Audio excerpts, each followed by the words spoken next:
The deadliest samurai in history, never lost a single duel in 60 fights, and his secret had nothing to do with his sword. Picture this.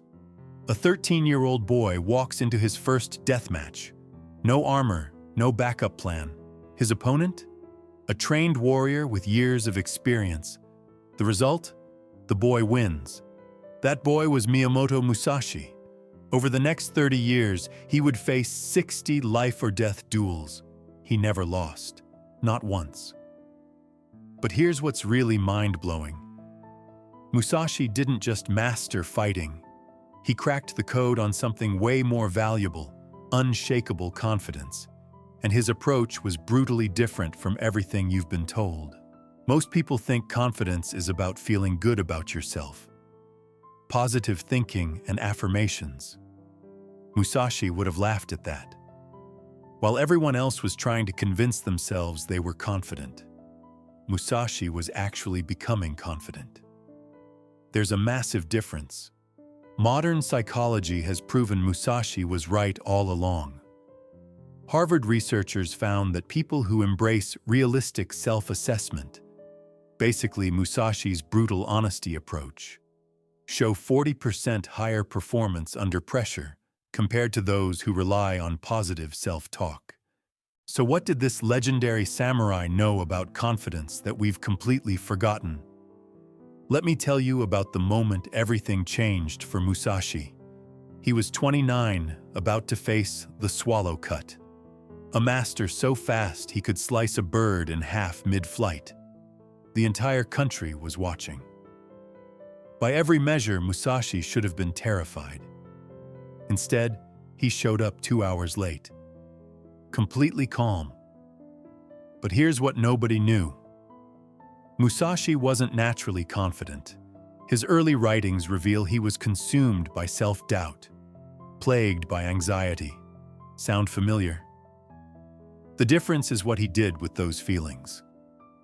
While most people try to eliminate doubt and fear, Musashi weaponized them. Brutal lesson number 1. Know yourself, know your enemy. But Musashi's version of knowing yourself wasn't some feel-good journey. It was surgical. He would spend hours analyzing every weakness, every flaw. Not to beat himself up, but to eliminate blind spots. When was the last time you honestly assessed your weaknesses without making excuses? Most people can't do it. Too uncomfortable. But Musashi understood. You can't fix what you won't acknowledge. A Stanford neuroscientist who studies peak performance puts it this way. The brain's default mode is to protect the ego by filtering out negative feedback. But the most successful individuals override this system. They actively seek their blind spots because awareness is the first step to improvement. Here's where Musashi's philosophy gets dark and powerful. Most people's confidence is built on quicksand. They feel good when things go well, when people praise them. But real pressure hits, they crumble. Musashi had a different approach. He intentionally sought out his greatest fears and walked straight into them. He called this entering the tiger's den. Picture this. You're about to give the most important presentation of your career. Heart racing, mind blank. Most people try to calm down, think positive thoughts. Musashi would do the opposite.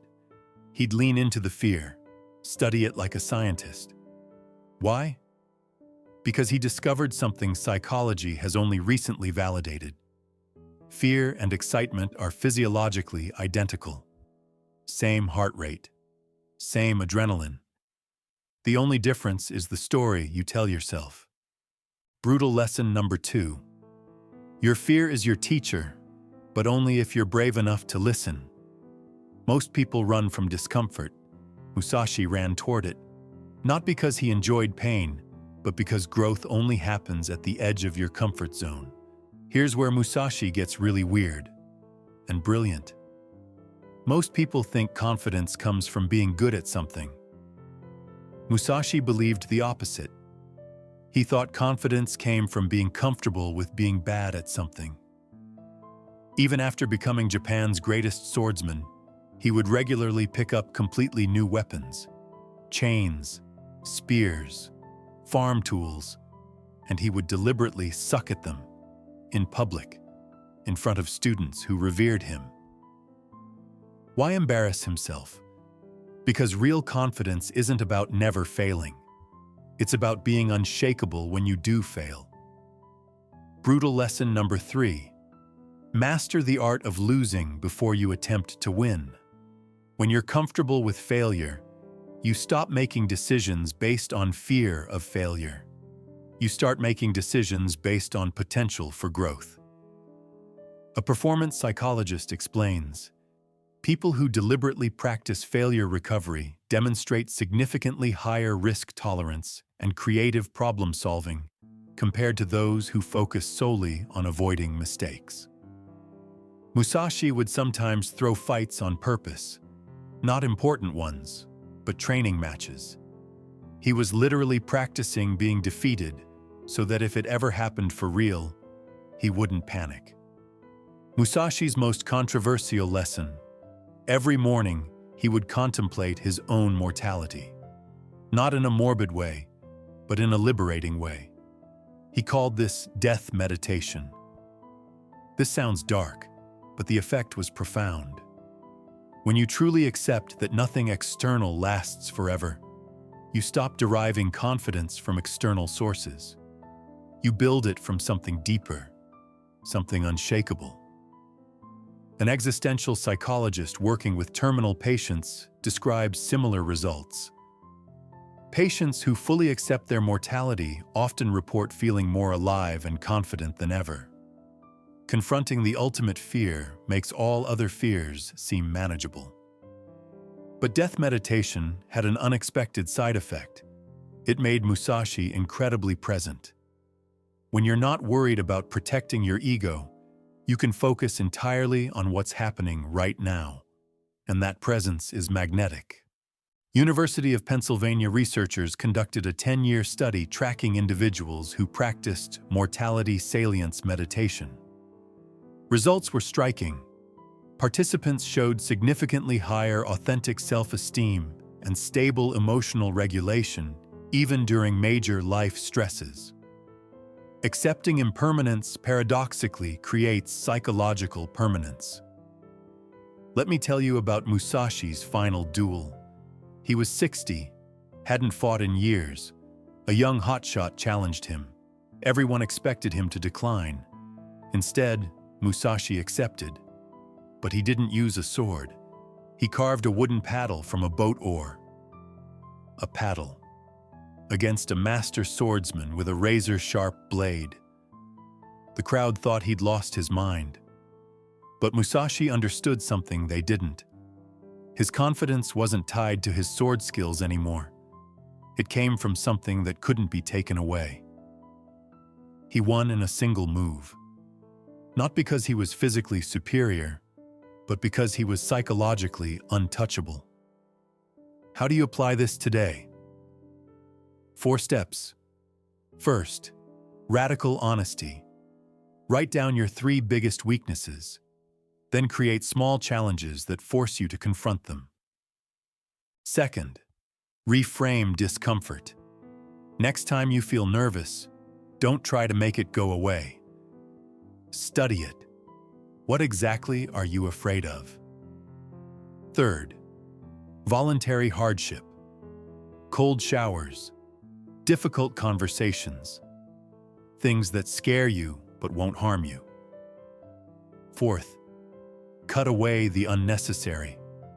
Let go of needing to be liked by everyone, needing to be right, needing perfect image. These attachments make you fragile. But here's what nobody tells you. There's one final element hiding in something Musashi wrote but never explained. A single sentence containing the master key to unshakable confidence. Most people read right past it, but once you understand what he really meant, everything clicks. Miyamoto Musashi died exactly as he lived, on his own terms. His final words, "I have no regrets." Not because his life was perfect, but because he faced every challenge with complete honesty and acceptance. So here's the question. Are you ready to trade comfortable weakness for uncomfortable strength? Are you willing to stop defending who you think you are and start discovering who you could become? You already have everything you need to be unshakably confident. You just have to stop protecting yourself from the very challenges that would prove it to you. The path is brutal. The rewards are extraordinary. The choice is yours. What are you going to do with that choice?